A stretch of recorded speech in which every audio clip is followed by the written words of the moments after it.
Welcome to Two Steps Back with Nicole and Cat. It's a podcast.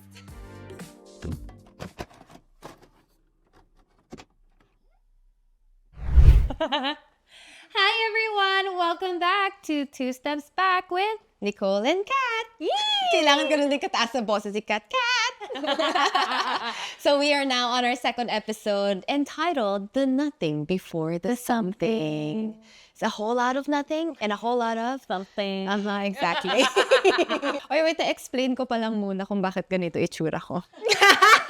Sige, insert mo. Hindi yun ang usual plan na I woke up like this. Hindi, galing binibini preparations na kami right now. So I did a shoot. Pero don't expect too much, guys, because hindi na ganito itsura ko sa mga next podcast episode. Nakaganda.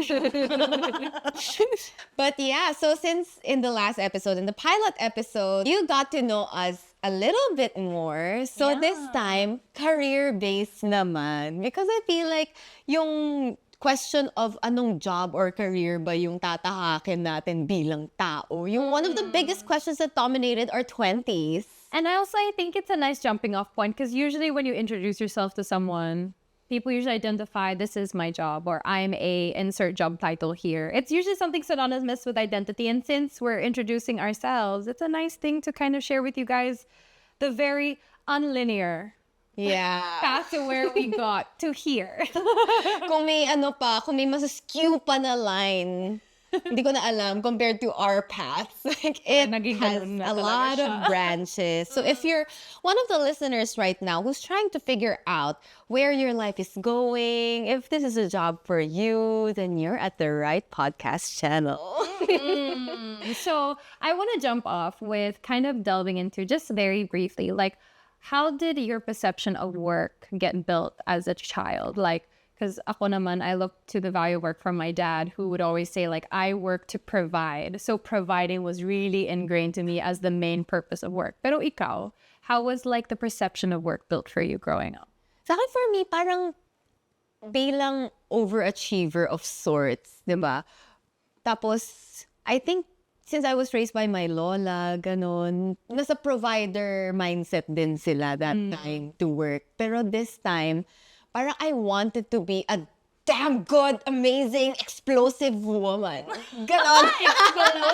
Feeling ko dun ako sa era na yun na, parang super empowered talaga yung women. Na wow, women can really have careers now. You can choose whatever path you want, and then you don't necessarily need the approval of your parents. Kasi may generation din na ganun na i-absorb ka lang sa family business, yung mga mas conservative job choices. So, nung time ko, I was ready to embrace whatever comes my way, the job. So did you have like a certain level of bravery when it came to making the choices of your career path? Did you go against the grain of what your family wanted for you, or were they very supportive? Ay, girl, super. Nag-away pa kami ng nanay ko. Kasi di ba that's the story that will unfold today. Pero akala ko talaga corporate setting ako my whole life. Especially since after graduating, akala ko like graduating from Ateneo, for example, one of the top universities in the Philippines, it'll be easy to get a job.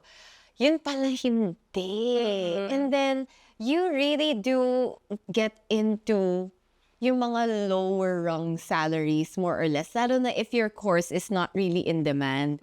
Economics ako nun. Okay, so wala masyadong demand Parang, that time? It's either bank ka talaga or government, I think. Basta, pero mas straightforward path nun for econ majors is banking. Hindi ako 9 to 5 girl and I hindi ako maka-outfit sa bank. Parang, I just felt like I knew it wasn't me. Enough. Yeah. Oo. Like, I don't think I can imagine myself na banking setting. Although, kung corporate, game ako eh. Pero yung bank, parang it feels more structured and cold lang for me. Okay. So, hindi ko siya sobrang pinush. Medyo third siya on my list, ganon. So, yung first job ko, naging events.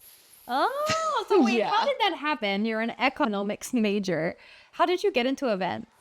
Kasi, Ba't ba? I think nag-apply lang din ako. Saga event. Oh, okay. OG. Oo, kasi I was modeling a little bit lang din nung college for Yes. extra money. Tapos parang ang ganda ng mga events ng Saga. Tapos parang it's something I enjoy. Tapos parang I like talking to people, presenting ideas, and creating those ideas din. Yung ipipitch mo yung mga deck mo sa clients, yung concept ng event. Sobrang na-enjoy ko yung experiential kind of job. Like, you sell the actual experience of it. And then, sabi ko, since wala pa ako super duper duper gusto na job na ipapursue ko, why don't I go for a job na hindi magugustuhan ng parents ko, pero kailangan ko ma-appease sa sarili ko. Like, I need to try. Okay. Ganon. Pero my dad pulled me out of the job. After like 3 months, I think. Wow. Yeah. He did that with your knowledge? Or? Yeah. As in, he talked to me na, Okay.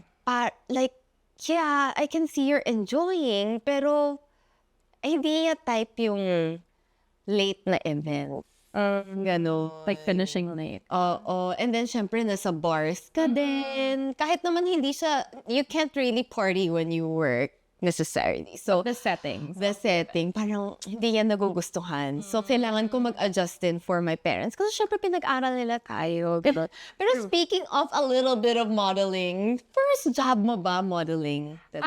First non-official job ko was doing up logos and banners and letterheads for my dad. Kasi meron siyang real estate business before, but it was never an official title, so I don't really consider it job. Although it was my first paying gig, where I would earn like for pocket money while I was at school. But my first official job was as a model, and I enjoyed some aspects of it and some I did not. The aspects that I enjoyed, like it was really fun being able to travel, meet new people, meet creatives, and see like the vision of a shoot come to life because you had so many people playing into that vision, but they all played a part. And I just thought that was really cool. The downside lang naman is I felt very unfulfilled as a model. Like, I think looking back now, obviously I can speak a lot and I love to share my opinions on things, but as a model, it's really you're just playing into an image. Whatever makeup, whatever hair, whatever pose, minsan, you just have to follow. And I was like, I feel kind of stifled here. Na parang hindi talaga siya fulfilling for me. But as a first job, it taught me like different values siguro, like how to be relational, because that was one of the biggest misconceptions I think I had entering into the workforce was like, I believed if you had talent and you were good at your job, then you could excel. I never factored in relational skills or EQ or being able to, not to say that I was a bad person to work with relationally, but I didn't see the value in like building friendships with the people that you worked with. I thought that you just go and you do your job and then you leave. But I feel like the Philippines, especially culturally, we are very relational. And so medyo culture shock din for me, but I think it really enriched me as a person in terms of career and in terms of working as well. Totoo yun. Nung kasama ko si Catriona ng Philippine Fashion Week, hindi siya nakikipag-usap sa mga tao. Also, I'm a shy girl as well. As I touched down on the first Introverted, episode. yeah. So medyo na-awkward ako. And at that time, hindi ako marunong mag-Tagalog. Oh, yun pala yun. Pero nagbabasa lang siya ng book nun. Yeah. And intimidating ka nun kasi, Everyone always calls me intimidating.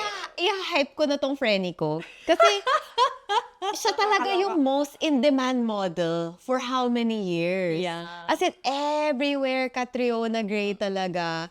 Tapos, lalo na commercials. Yeah. And commercials, pagka-commercial model ka, back in the days, Diba? Kasi ngayon, parang digital commercial. Oo, Ito iba na iba. siya.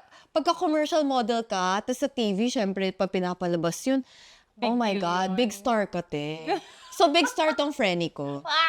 So, other than the magazines, commercial din siya. So, very, very successful model. Tapos, biglang, ay, quiet pala siya sa backstage. I was like, ay, Was a very shy girl. oo. Pero, nung time na yun, yun yung reason, di ba, kung bakit ka nag-Philippines to do modeling. Why did you start so early? I wanted to earn money. Yun. As in, kasi ang backstory ko noon is that I had already deferred from my university. So I really was set on going back to Australia to study and take a course. Pero wala naming pera sa family ko because my dad had gone to a medical emergency a few years before that. So wala talaga kaming savings allocated for my college. And so I was like, And college is expensive Yeah. in Australia. Yeah, because my dad, before he got sick, was earning enough that I wasn't able to claim government benefits. So parang may mismatch lang.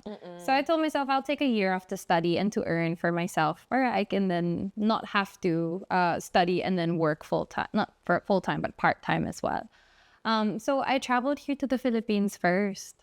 Kaya my motivations as well were more of like, I just want to get in, take every opportunity. Yeah. Which I think served me well as well. Because I think also when it comes to work, if you're too choosy, it can also be a negative. Like sometimes you just need to be open to whatever opportunity comes your way before you can start cherry picking, which comes down later down the line. So yun, that's how I started. And then I ended up staying. So parang you were just planning to model in the Philippines to put yourself through school. Yun lang yun. Yeah, that was the first motivation because I really thought, and I had really set my mind up that there was a big part of my life that would go towards a secondary college education first before getting work. Yeah. Pero did you expect na when you got here in the Philippines, you'd be that big, like in No. demand for it? No, I was only meant to spend 3 months here pa. I was meant to be Philippines and then Singapore, Thailand, and then somewhere else, and then go back to Australia. But it all just didn't go to plan, which is, I think, the story of life talaga. Yeah. And so, yeah, parang it just played out in a very strange way na hindi ako foresee. But in a way, looking back now, I feel like it worked out. Yeah. That's not to say that it all went well. Ano yun? What's the Failures subtext? ko rin. If I can expound naman. When I was a model naman, I didn't really have an end game in modeling. So it was more of like a placeholder for me because, as I said, the goal was just to earn money for the meantime. And then music kind of popped up and I really loved music and I wanted to pursue it at the time. And so I was like, oh, I can move to the Philippines to pursue music. And then it came along that I had a falling out with my modeling agency. So I also experienced being unemployed and being a starving artist. Starving artist talaga. So it was if you could imagine the trajectory, it was like, oh my gosh, I'm doing really well in a field that I don't really want to stay in. And then let me try this new thing that I really like. And then it totally nagganon siya. Yeah. Yeah. So, I mean, looking back now, I feel like talagang na-resonate yung redirected, not denied that I always say really applies to work because sometimes we have a plan for ourselves. And I think the biggest indicator, like you could talk to your friends, diba? Ang dami naming friends that went into medical field, like to study, but then ended up somewhere completely different. And like, ikaw, I mean, you studied economics, but now you're hosting, which some people might think is quite a disconnect. Yeah. Yeah. But you get skills from here and there, diba? Pero it's a good attitude then actually, like you said, na you get whatever job you can. So for the longest time also, if you guys didn't know, I have been working corporate or government talaga on the I would love side. to explore that with you because I'm curious how that happened. Never mo ba na experience in corporate? No. But how did that happen for you? So you were in events, your dad talked you out of it, and then how did you get into? And then, I got into Writing. a corporation muna ulit. Okay. Another company. Kasi parang, oy, wow, ano na to? Ito na nga. Salary reveal. I went into this big, big company.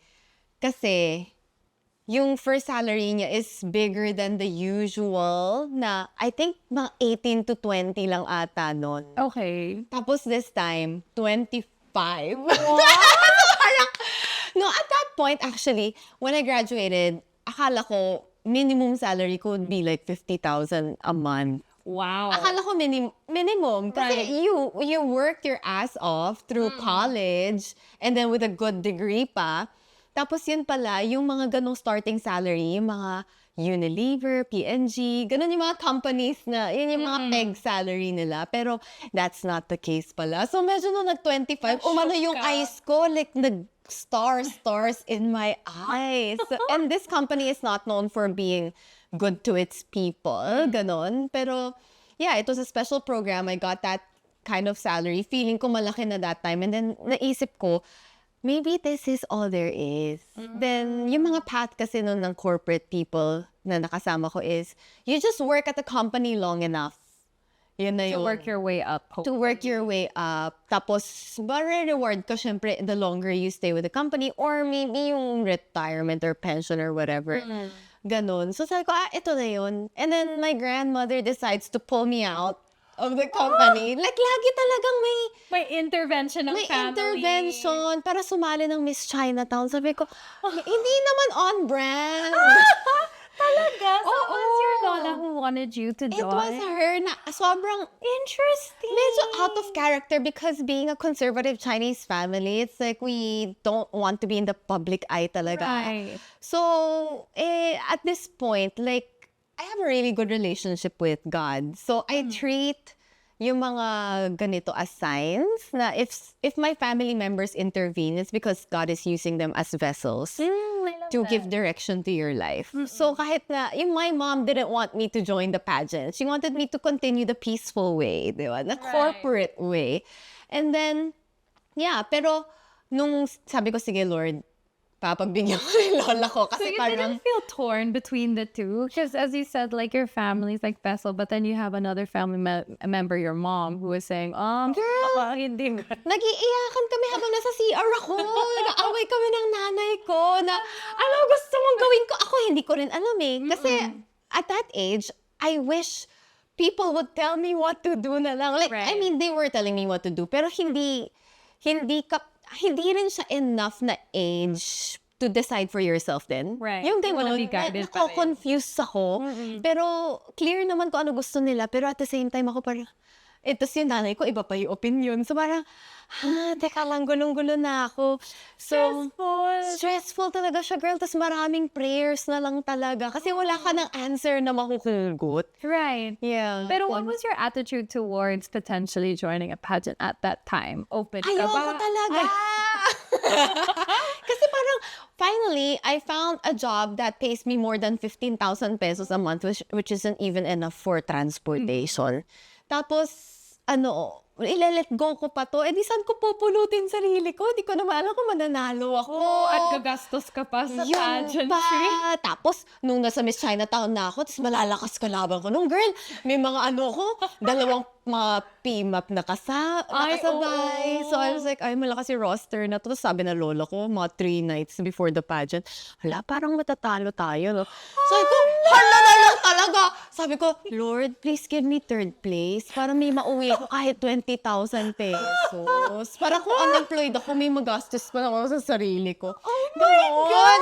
Pero wala, binigay ni Lord din. But wait, I'm so curious to know. Bring me back to that mindset knowing your lola's already starting to air doubts. Like, anong kapit mo? Or like, how did you really like set your mind? Like, I'm just gonna do the best. Saan yung mindset mo dyan? 'Cause that's hard. Matagal. Girl, actually, nag-away pa kami ng lola ko. Kasi parang, bakit mo ba ako pinipilit? Tapos, yung pinaka-sign dun is, yung dad ko, sinabi, listen to my lola. Usually, yung dad ko would be the first one to like, wag ka gumawa ng frivolous things na wala namang assurance. Kasi being a business man, Yeah. parang dapat, Sense when of you work, may security. bayad. Ganon.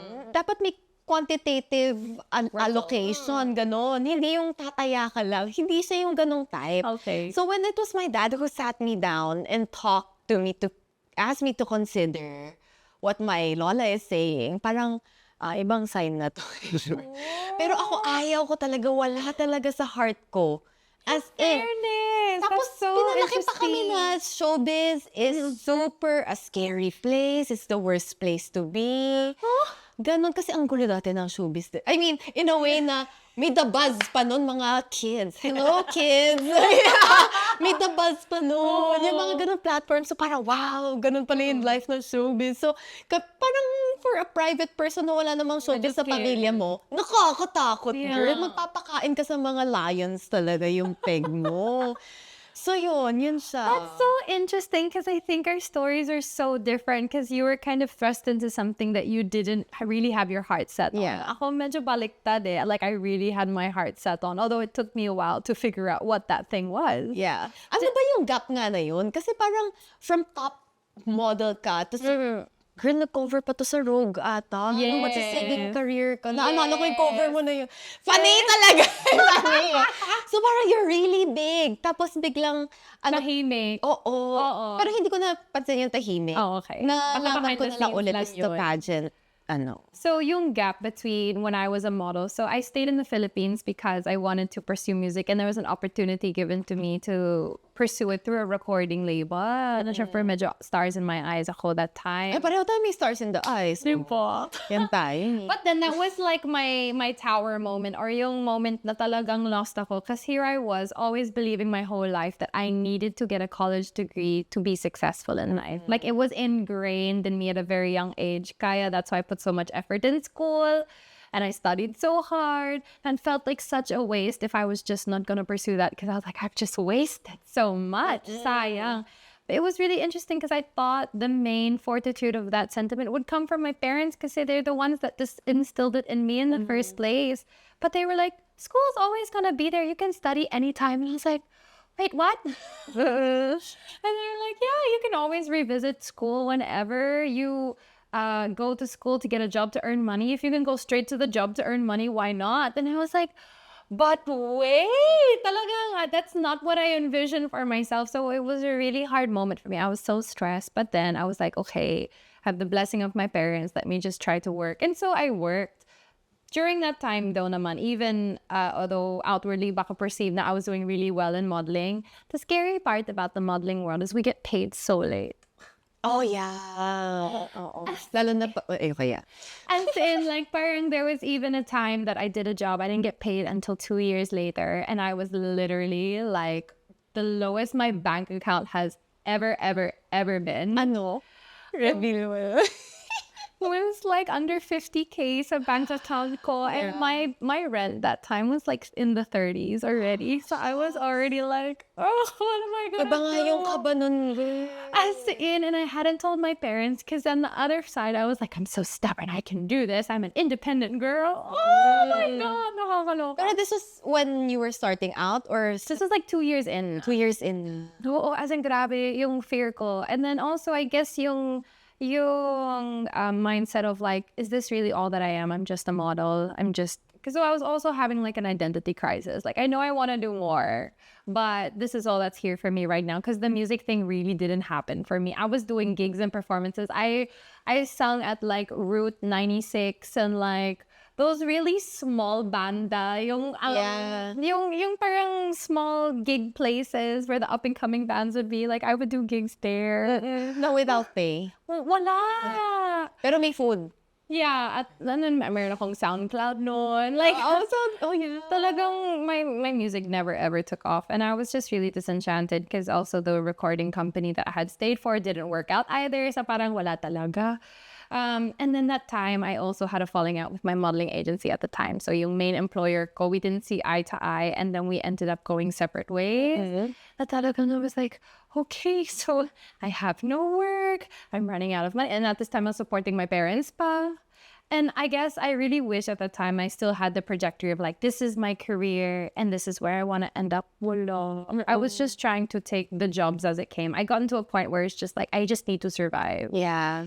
And looking back now, that's one of the feelings I hope to never feel again, that I'll have to take a job that I hate just to survive. But unfortunately, I know a lot of people live life that way because they have no other choice. I mean, choosing a good job for yourself in a way is a privilege.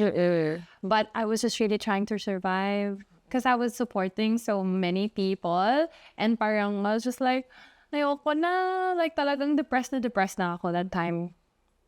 But how would you handle it before? Kasi, di ba, like you just keep looking for opportunities or kasi nakaka-stress yun. I can't imagine. And you were so alone. Yeah, I was so alone. And you didn't even have your manager to talk to about this, di ba? So you can't kind of super. I do really anything about crumbled it. at that time. I really crumbled under the pressure. As we were touching on in our previous episode, no, as independent girls, we don't like sharing what we're going through, or like I want to always appear strong. So to my parents, they didn't even know the like enormity of how I was feeling.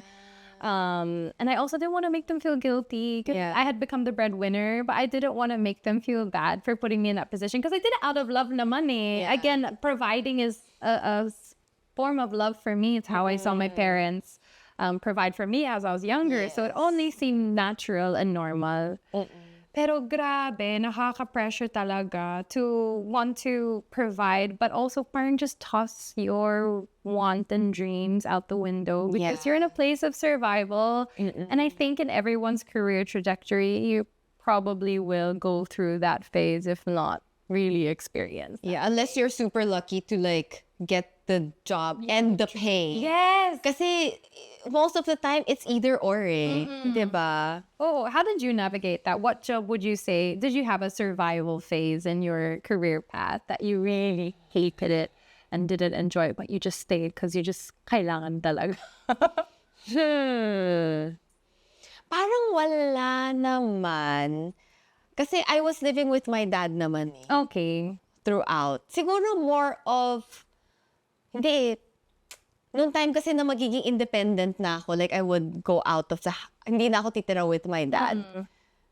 May job na dumating eh. Okay. Na it's a stable job. Tapos biglang nagka-showtime. So God has been good. Yeah. Pero I've had a lot of odd jobs. If that's it. Yung parang before I started, share. yung mga beginning pa lang of my hosting career, yung tipong tanggap ka ng 10,000 na hosting gig. Yeah. Ganon. Oo. Diba? Kahit na full-on program siya with brand, lahat. Basta kahit 7,000, ganon. Eh, usually model rate na yun eh. Oo. Diba? Mas Rampa na yun eh. Minsan 5K full day. Oo. Walang food, walang transport. So, may minus 30% pa ng agency fee. That's interesting because I would see si Catriona sa mga runway shows and I would think, oh, they're probably getting paid 30,000 at least. Oh my God, I've never received a 30,000 paycheck for a fashion show as a model. Not even. Yung highest probably was 9K. Yeah. 9 to 10K lang. Kasi ang dami nilang afam. So parang sabi ko, ay, may budget pala dito. Sa amin yung walang budget kasi matatanggap lang namin 5K dito. Yung ganon. Pero grabe, to think lang talagang, well, in a way, I always feel like those experiences, even though you don't gain financially, you gain experientially. Yes. Like looking back now as when I was a model, a little model, and no one really gives a crap about who you are or like that you're there. Minsan, we would have to sit on the floor. A lot of times and eat on the floor. Yeah, eat on the floor out of styro. Minsan walang tubig. And then you'd be there the whole day for a 5-minute walk Yeah. around the loop. And by whole day meaning call times probably 6 or 7 a.m. Yeah. Diba? Super. Because the show would be like 8 p.m. Minsan, we'd get yelled at by the stage managers. Parang minsan talaga, it's like, I feel like less of a person because of the way I'm being treated. And so, even though I didn't gain financially from those experiences, I did learn how to appreciate, like, for example, eating out of like the styro meals na talagang liit lang tapos walang tubig. And now when I get to do TVC na my catering, it's a blessing for Oo, me. para sobrang saya after no. Oo, my couch din dyan sa dressing room ko. Oo. Before, plastic chair lang. Yeah. Mga ganun na bagay. Like, it makes me super grateful for what I have now and experience now. Because I've experienced less before. Parang started from the bottom, now we're here. Yes, exactly. Oh my I have a question though. Super curious ako sa sagot mo. Yung first like substantial paycheck mo that you spent on yourself, where did it go to? What did you spend it on? Do you know? My home. Oh, Yeah. the apartment now? Oo. Parang hindi siya, one time, big time na check, syempre. It took years before I got to spend on myself. And the order was like, house muna, and then car, and then designer bag. Kasi yun yung Very pinaka, realistic. yeah, oo, kailangan the practical ones, get it out of the way muna when you're all settled, tsaka ka mag-splurge on yourself. Kasi I know it's the other way around din for a lot of people. So yeah, that's how it went for me. Ikaw? Ako, first substantial paycheck ko, I think I took myself out to eat. Really, like, it wasn't a super bougie restaurant, but it was kind of expensive. It was a Japanese restaurant. Kasi even though I wasn't crazy stingy when it came to food, eating out has always been something of a therapeutic thing for you. Therapeutic, it's rewarding. It's something I want to bond over with my friends and family. So I really took myself out to a really nice meal. Alone? Yeah, alone. Wait, so it this felt was like a modeling full check pa? Yes.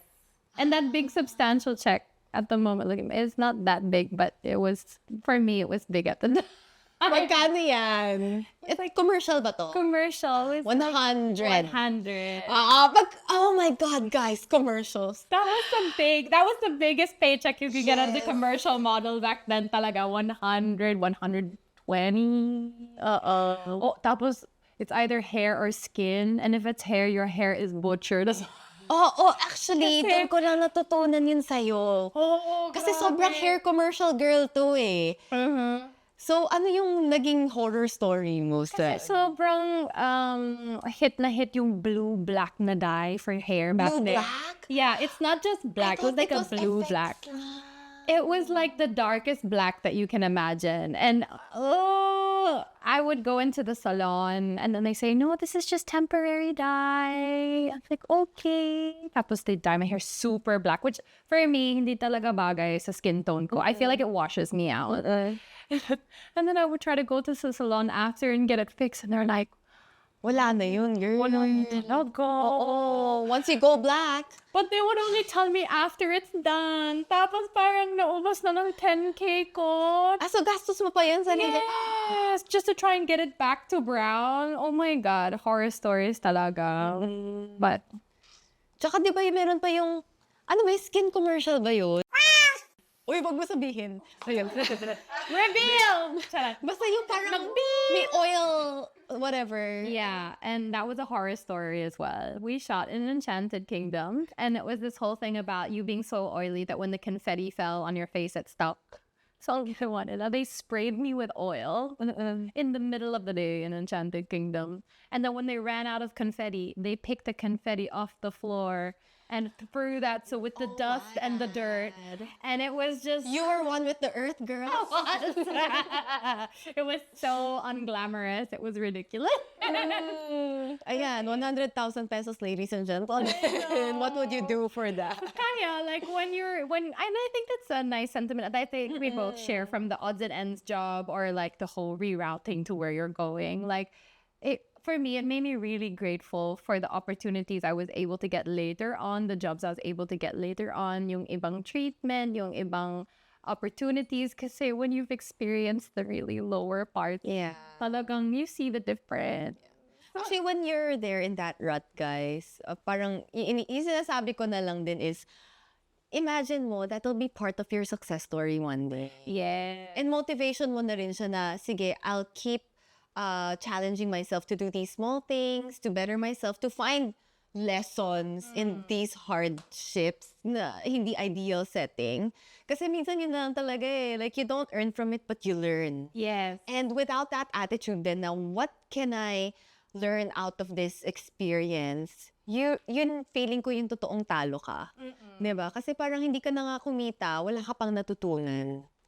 There. And learning is intentional. You have to want it. Na parang, okay, kahit na it's something as small as patience or not getting as angry that fast. I feel like one of the biggest values that you can also intentionally learn too is when you build up from the bottom, you can also, when you get to a certain point, also value everyone's jobs. Kasi if you've never experienced what it's like to, for example, you're at a shoot, if you've never experienced what it's like to see someone do makeup or to see someone buhat the lights and stuff, you'll never appreciate the value that they bring to the job. So even when you go up through the small steps through your path and career, ako naman, like being a model who was just on the side now to like being at the middle of a huge set. But I appreciate every person in the room because I've experienced being a small person too.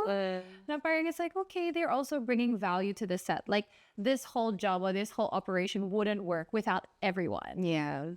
Kaya it's a nice learning curve, and I guess it also teaches you to respect people around you. Again, going back to that relational quality that I think really helps people thrive in career. Ako, I really like naman yung setup ko before na may corporate and may entertainment industry at once. I feel Because like it gives you an super edge. different. Girl, yeah. I feel like it gives Nicole an edge because even though you've situated yourself in show business, I feel like the intellect that you bring into your positions, whether it be like on Showtime as a host or even in hosting corporate events. Oh gosh, yeah. Ang galing niya. Thank you, Ang galing. Oh, nanonood po si Catriona sa corporate events ko. Charot! May audience impact kasi sa... Nandun lang ako sa corner. Pero yeah, that's true. Kasi parang when you host events, it's for the people, eh, di ba? Tapos usually Yes. kung corporate na, you know what their day-to-day looks like. Yes. And you know how some of them want to make palakas sa boss nila. So you wanna help them then in a way na, okay, tatry natin na gawin tong mas memorable or a richer experience pa for them. Para the boss will give them a pat on the back. Yung mga ganon. Or, kasi minsan iba yung work ethics and yung pacing pagka showbiz to corporate. So, imbes na mainis ako na, bakit ganito dito? Bakit ganito ganyan? Parang parang I'm coming from the standpoint na, the people who work here, mas ganito yung kalakaran nila, yung system nila. So, there's more empathy, I feel, on the different types of mga work relations or yung work attitudes. Kasi di ba parang usually, we just want things to go our way. Na eto naman yung tama, ganun eh. Parang, who wouldn't want this kind of pacing na mabilis siya, na ganito, ganyan. Pero, lalo na siguro pagka kunwari commercials mo with the brands. Yeah. Di ba iba input ng brands and the creatives. Pero ma-realize mo na, kasi itong mga brand people, they have so many higher ups to get approvals from. And Yes. yung kailangan, Approval hindi here. pwedeng silent performance ka. Kailangan medyo kumuracha sila kasi that's how the boss wants to see them work. Yung mga ganong stuff. As opposed to kung makikita ng mga pagka if you misinterpret it, parang ano ba yan, bida-bida to? Pero kung coming from the corporate world Yeah, you perspective, get it. parang kailangan nilang magpakitang gilas or mag-extra perform kahit na nagpa-perform naman sila. Yeah, that's true. It allows you to see the different perspectives of the people involved. Kaya, if anyone's watching this and they feel like maybe they're not in the job that they've always envisioned for themselves, parang if you could just view it that everything that you've gone through has, in a way, equipped you for where you're going. But you have to be intentional about allowing it to equip you with the lessons, the learnings, the experiences. Para may value naman siya. Kasi otherwise, sayang lang yung time dyan. Yeah. Pero it was so hard looking for balance din. Like kasi syempre, hodgepodge of jobs to. Lalo na, I think, when I was in my early 20s, which was like 3 years ago. Charot! Parang, yung naging problema ko pa nga nun is, the paradox of choice. The more choices I had, the more I can't decide. Yeah, and it's where do you stick it out? Oo, lalo na if you have, feeling ko our generation onwards, we have a wider skill set. Kasi before parang, yung interests I feel are more limited. Kasi wala pang social media nun eh. Yeah. Tapos yung job opportunities also mas straightforward. Pero now, parang ang dami mo nang pwedeng tahakin or piliin na career path. You can even apply to jobs abroad, outside of your city. Yeah, Like, so- you really have so much access. Oo. So, pagka ikaw, were you ever at that point na parang, well, maybe with the singing, modeling, and every pageants, pero, like, which one? Kasi, yung sa'yo, lahat ng choices mo, even if you get paid 100,000, for example, for a project, kailan yung next Yun na big one? So, wala doon sa tatlo yung stable talaga. Ako corporate was my safety net. Yes. Na, okay, if this doesn't work out for me, which is, 90% of the time it doesn't work for people, di ba, na to penetrate the show business. But at least, kampante akong may corporate job ako. And sige, I'll be happy with this salary. Tas ito yung 9 to 5 ako sa desk ko. Pero ikaw, lahat sa'yo, big risk. Yeah, halos wala akong safety net. If I'm honest, my safety net looked like going back to Australia. Like, kasi that's where my family was. But I really didn't consider it. So I think it gave me a push to really exhaust all options, even though ang daming kong choices in a way. But I always made my decisions based on where I felt I had strength in. Like, for example, I didn't really push myself into showbiz to do acting because I don't feel like Tagalog is a strength for me. So I would push myself more into creative routes. Like, I even did like my own videos back then, yung mga travel vlogs. I even did blogging, like a little bit of writing here and there. So parang I was just trying to find avenues that I still had interest in naman and weren't generating any income for me. But I felt like if I could just keep at something long enough, if it started to work out, parang divine providence na yan. Yeah. Like because I'm also a believer that everything happens for a reason. And I guess growing up, even my parents allowed me to explore different avenues. So I guess ingrained in my mind was like, I just need to try different things. So eventually I'll find what calls me and hopefully will pay my bills also. Yeah. But yeah, medyo scary lang kasi I think me getting into pageantry was also born out of a very uncomfortable season where I literally had no work. And then I had discovered my faith at the time because I wasn't a practicing Christian up until then. And then I started volunteer work pa, which was not even paying, of course, but it was just something I wanted to escape my real life from, and just kind of invest my time in something else.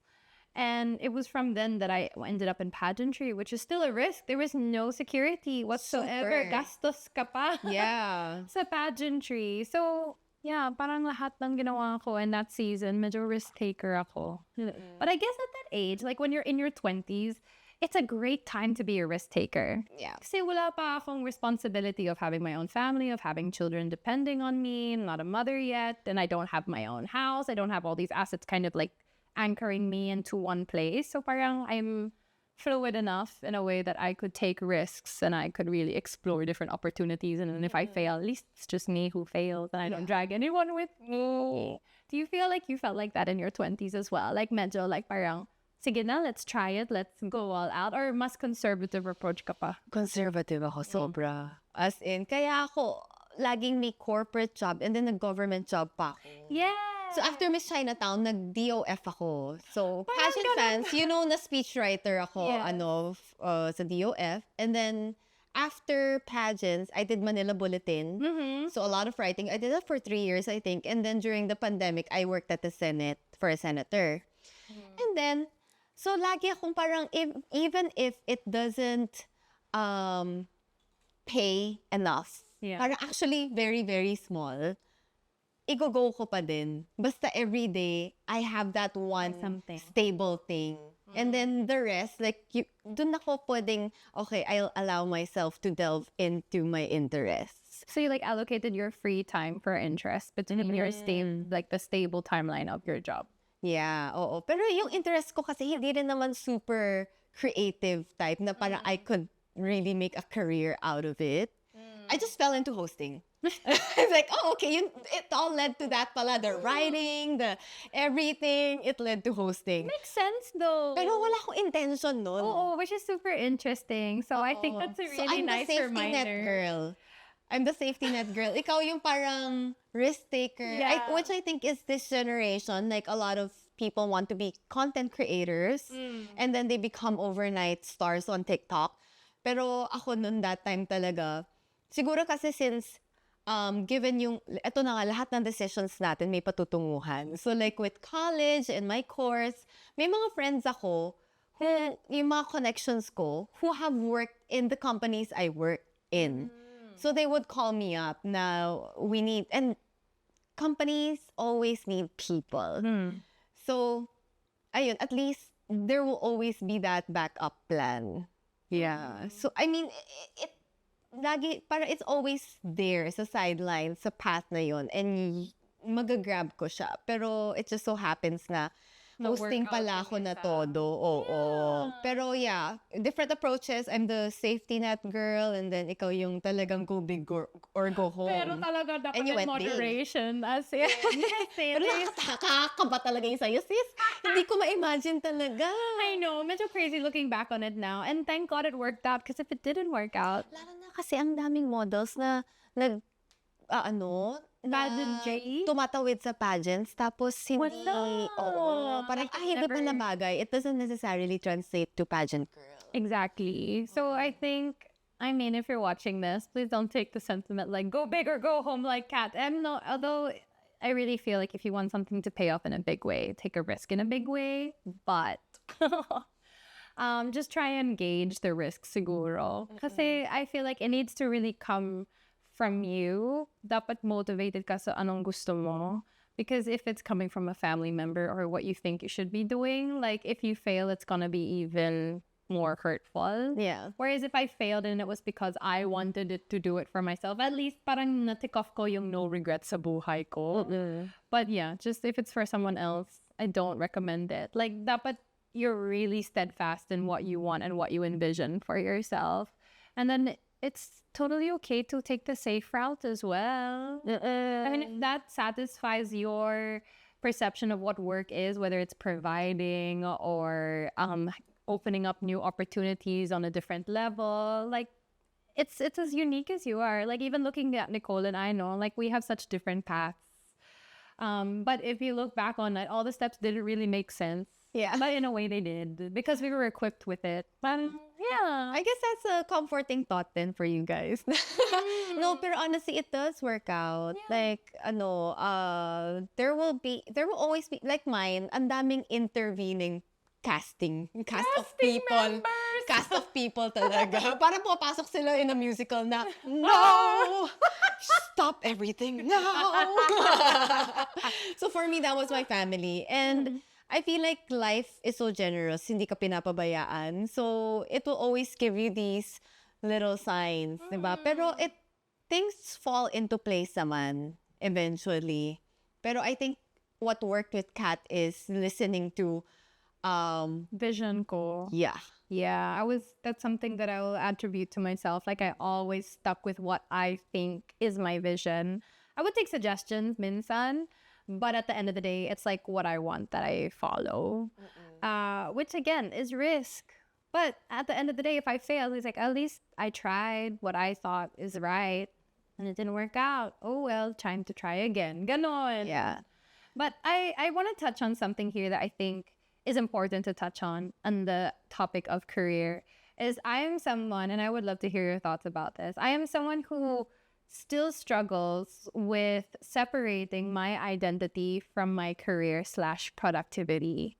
Like if I have a season where I'm not working a lot or I'm not working in jobs that I feel fulfill me or are what I enjoy, I start to have a crisis. My whole team knows this.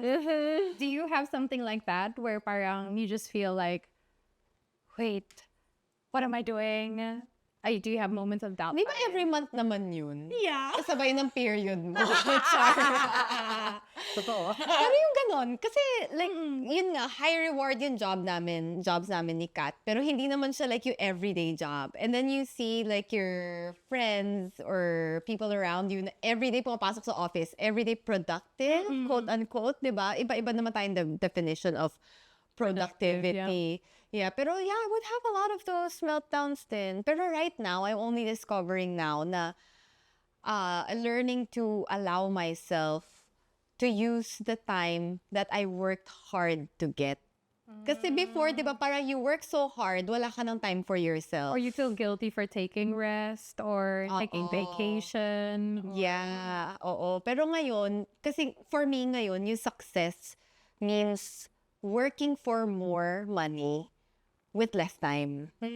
Kasi yun yung gauge ko ngayon na, am I getting better at my job? Diba? Work smarter, not harder. Yes. So, tsaka, kasi in our line of work, parang it's the type na, if you haven't been doing a really good job, it means hindi ka nag-grow and then hindi nag-evolve yung rate mo.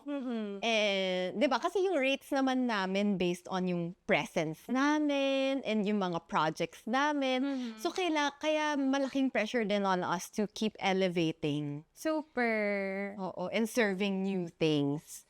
So, you pressure siya to always keep getting bigger and bigger and bigger. So, now, instead, parang kailangan ko tanggalin sarili ko sa yung corporate girl feels na if I'm not doing anything today, I failed. Yung ganon. Or if I haven't been working this week, I failed. na-realize ko na I fail more if I didn't try.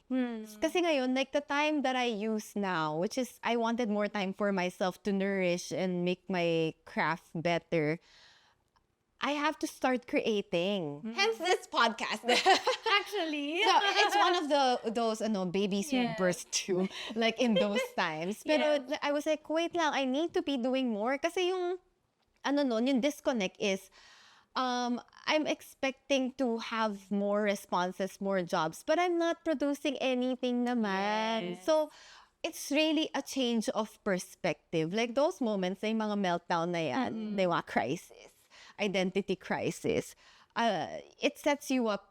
You need to be disturbed then to push you out of the comfort zone. Yes, tama. Yeah. Yeah, it's like those moments of unsureness for me are when I go back to the drawing board. Because I really do assimilate my identity with how much work I'm doing, which is not great, because we are more than our job and our job titles and our productivity. It's something I'm still preaching to myself that I haven't fully absorbed yet. But whenever I have these moments of like, I'm either not doing enough work or I'm not doing the work that I love, I really bring myself back to the drawing board and I was like, okay, what is in my control? I can't control how many clients are calling to book me. I can't control how many jobs are coming in, but I'm in control of myself. So how can I create something that will complement the work to come? Kaya those are the times when I'll come up with random projects like my Cultura 101 or itong podcast din. Like Nicole said, it's one of those babies that came out of that. It's like and I think that even if you're not in an industry like ours, you can kind of apply it din na parang in your spare time if you can and you have the resources to kahit konti lang, to put them into something that you're building for yourself. It could be like a small business maybe that you want to pursue, or you're learning something on YouTube to enrich your knowledge. Parang it's these small investments in yourself. Now, maybe when the opportunity comes along to do something different or to take a certain job or opportunity, equipped ka na eh. I love this conversation because I wish I could have listened to something like this when I was younger, because I really thought na talagang whatever you study, you're meant to get a job in. And then it's like just linear, but it's really not like that at all. But in career naman, I feel like it shapes so much of who we are, not just our skills and our knowledge, but also the people around us. Oh yeah. Diba? So much more so. Kasi, lalo na sis, at the end of the day, na-realize ko, like, working for so long now, yung mga, totoo yung sinabi sa akin before, na yung mga naka-work mo sa beginning, sila-sila lang din talaga yung makaka-work mo all throughout. Yes. True. So gonna you be the should same. really treat people with respect, no matter where you're starting, no matter who they are, because the industries or the circles people run in are so small. Yeah. And it really pays to be kind. And I know that like stress is a main theme of many people's lives. And I mean, these are stressful times. People have stressful jobs. Even you go outside and get in a car to go from point A to B, it's stressful. Pero if you can try and treat everyone around you with at least very minimum respect and kindness, it'll never do you wrong. Yeah. Because you never know who's going to be there when you walk into a job interview. You Yeah. don't know who's going to be in your new workplace. Oh my God, okay. So, this podcast talaga, guys, it's not a podcast na parang, yeah, we're sharing this because we figured it out. No. It's really like sharing stories lang from our experiences and everything. Pero while you were saying that, I have to make a confession. I didn't like myself as a corporate girl. No, what do you mean? In what way? It brought out the worst parts of me, I feel. Like the competitive? Kasi hindi, parang, paano ba? Kasi it was so much easier to work within our industry. Kasi parang people just knew, may system ka ng pinapasukan. Tapos nung time na yun, may isa akong job, like a job I really loved then, na parang medyo head ako eh. So parang ikaw yung one of the people tasked to build the system. And then, syempre, you get to work with people na siguro coming from entertainment industry na high adrenaline. And then, people get the job done. Regardless. Kasi, my gosh, ang daming pera masasayang kung hindi. Ganon. Sa corporate, it's not the case. Right. Parang it's a Ibang slow structure, burn. right. It's a slow burn. And then, it's so many different people with so many different interests. Kasi medyo bland yung work. Alam mo, yung bland yung job eh.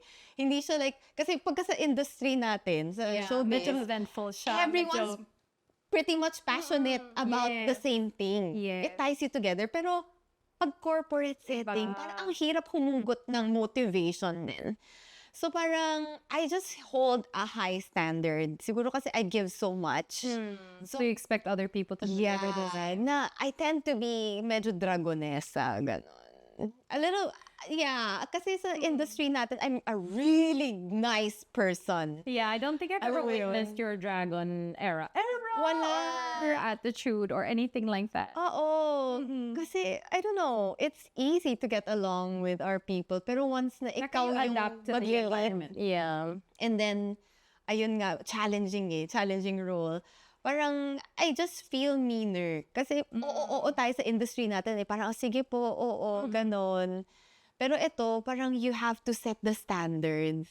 Tapos, parang at the same time, you wanna bring out the best in the people sa team mo. So, parang, may ibang character ako pagka sa office. Oh, but I think that's understandable naman. Because like Yeah. different facets of either different jobs or in our life with family or with friends, we explore different facets of ourselves. Yeah, pero yun yung mga times talaga. Hindi naman ako like mean person, pero lalo Looking na, back, oh my medyo God, ano. corporate politics could be toxic ka. Oh yeah. Na hindi ko gaanong na-experience sa showbiz. Pero sa corporate, parang ang liit-liit ng mundo nyo. Ganon. Tapos parang people are really, may mga taong hihilahin ka rin talaga. Kasi they need that promotion or they, Right. kasi it's limited position. Parang dog eat dog world. Dog ganon. eat dog world talaga. Na parang ako naman, since I had 2 jobs that time, the luxury of that, thank you Lord, parang, yun pa ba? Magsisiraan pa tayo dahil lang dyan. Pero alam kong for the person, it's probably something big. Pero there are these big characters or personalities din talaga sa workplace na parang, oh, that's the thing. Kasi may mga stories din about them na, oh, if you're working with this person, ganito yung gusto niya kasi nainis siya sa ganito, ganyan. Yung mga ganong stuff, mga legends sa workplace. Pero they're good at what they do. And I thrive in mga working with people na terror din. Talaga? Lalo na pag terror profs, lalo akong bibibo talaga, sis. Promise. Nasa-challenge ako sa gano'n. Like, I wanna be better. Kaya siguro pleaser kasi. Pero mas fulfilling for me kung difficult to work with in person and then they would like me. Yun yung nakuha ko rin, yung grit. Yeah. Yung corporate grit na nakuha ko. So, yeah, share ko lang. Kasi feeling ko a lot of people also are in offices now listening to their podcasts.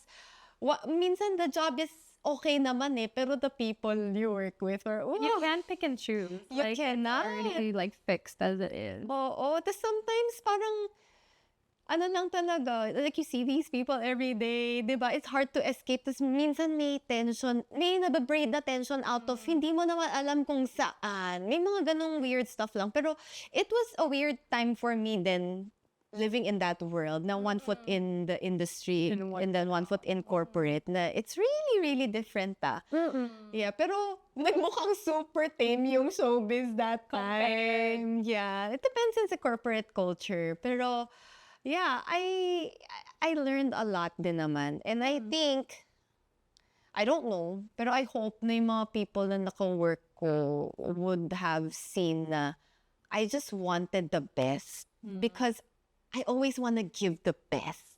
Ako yung parang, kung ito lang yung hiningi requirement, gusto ko may fireworks na kasama. Ganon. Yes. Kasi parang ikaw, if you wanna do a job, you do it well. Yeah. You do it damn well! yung ganon. Kasi feeling ko, ito na nga gagawin natin every day eh. Magpasabog na tayo. Yeah. Yung ganon, ano. Pursuit of excellence. Yeah. Oh, but it's so interesting, and I appreciate that you touched on that because, as you said, like the form of a career or the job that people hold right now looks so different. Because like even if you compare content creation to corporate, iba, or you're in the service industry or you're a business owner, iba talaga.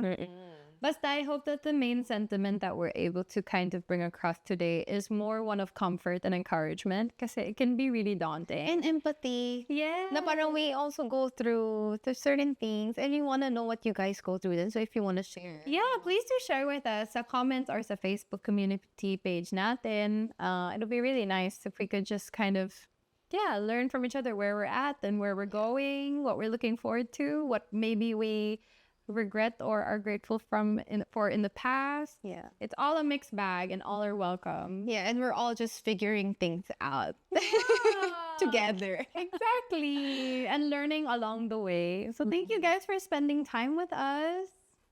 And then the episode. Okay. Sorry, I thought that's where we're going. Pero yeah. Sorry. That makes sense, no? Wala ka na ba i-share? In the next episode, we will be talking about or sharing stories about the women who made us. These are the women na along the way when itong mga career journey natin, bits and pieces here because of them, parang nagkaroon tayo ng slice of like comfort or peace of mind or determination because of these women who interacted with us. It's gonna be an interesting episode. For the meantime, please like and subscribe and also pop in on our community Facebook page and we'll see you guys soon. Bye. Bye.